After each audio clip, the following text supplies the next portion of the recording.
Hi guys, wanted to do a quick flip through on some journals that I finished up over the last few days. This one in particular I did last night, and just wanted to show it to you because I listed it, and it's nice to be able to see what's inside.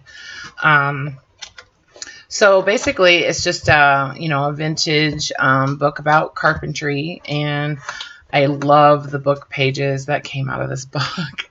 I really do. I love diagrams and all that kind of stuff. So you'll probably be seeing some of those pages turning up in my journals. But I just really liked the clean, graphic on the cover. I love the red and white.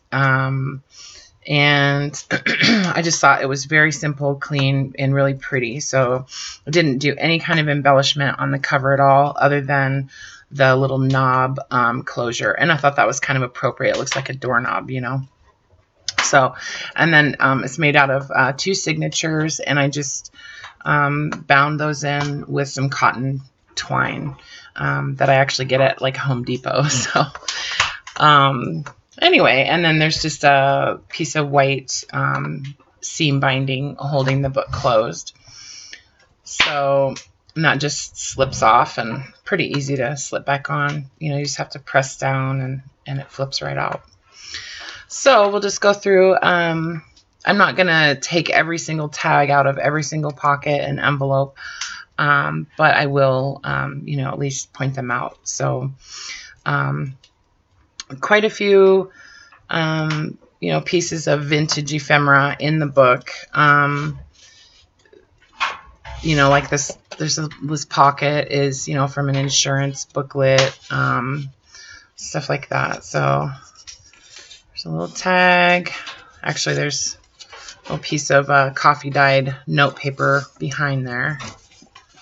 I said I wasn't going to take everything out, and here I'm taking everything out.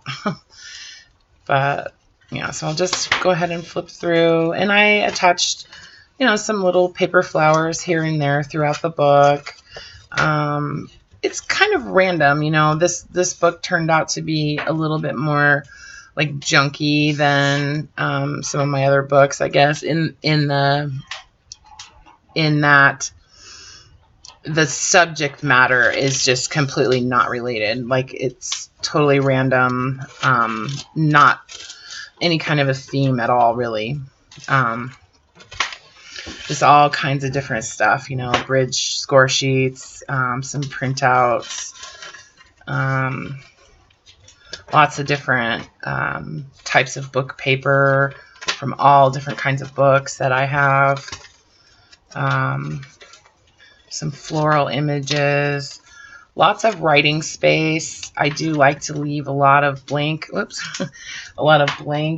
paper for people to journal on, and I insert little pictures and things like that. I sort of try to pretend like it's like a glimpse of someone's life, sort of, altogether, and someone's life isn't necessarily just one type of subject matter, right? So, and then this is the center of the first signature. Pretty much everything that is not like ephemera, like actual ephemera, is usually going to be coffee dyed. I don't coffee dye or tea dye book paper because it's already the color I want it to be. But anything like scrapbooking paper or copy paper or anything like that I use in the book is going to be coffee dyed or tea dyed usually. So there's a few little fabric flowers in the book that I got off of some trim that I dissected, and I usually try to include, at least in the larger journals, some vintage postcards. And little tuck spots here and there. Some of them are kind of weird, like that one's just real long and narrow, but I like it. Some note paper, Another little printout. And some layering on some of the pages. I guess those could be considered like tabs, you know, like this. Like this, I meant. There's a tally card in there, a bridge tally card, another old photo. This is a card catalog card from a law library. And I just really love the text on those. Some, you know, vintage postage stamps throughout the book. Some little pockets that I made that are like, you know, kind of inserted into the signature and stitched in. Again, some more of the coloring book paper that I made into tags and stuff like that. And some silk, strips of silk used on some of the tags. Another piece of coloring book. And some decoupaged book paper that I've kind of used throughout the book also. Some note paper. You'll probably recognize some of the Flow book paper. The Flow book for paper lovers, I mean. There's another tuck spot.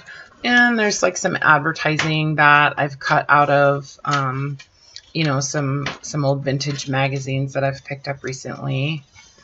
And I'm trying to now include one of these book plates in each one of my journals in some, you know, random location in the book. So most of my journals are going to have one of those stuck in there until I run out of them. So, and then, you know, there's some pages that, you know, some paper that are just folded up and, you know, tucked in here and there. This is like a greeting card that I cut apart after I coffee dyed it.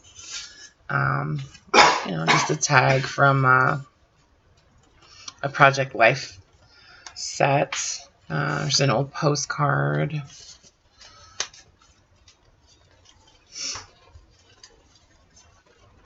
Just kind of a quick flip through just to give you an idea of you know, what's on each page, basically. This is a flyleaf from a Reader's Digest. You guys will recognize those if you use those. And each of the pockets has, you know, different stuff in them. I try to put at least a couple pieces in each of, especially the larger pockets.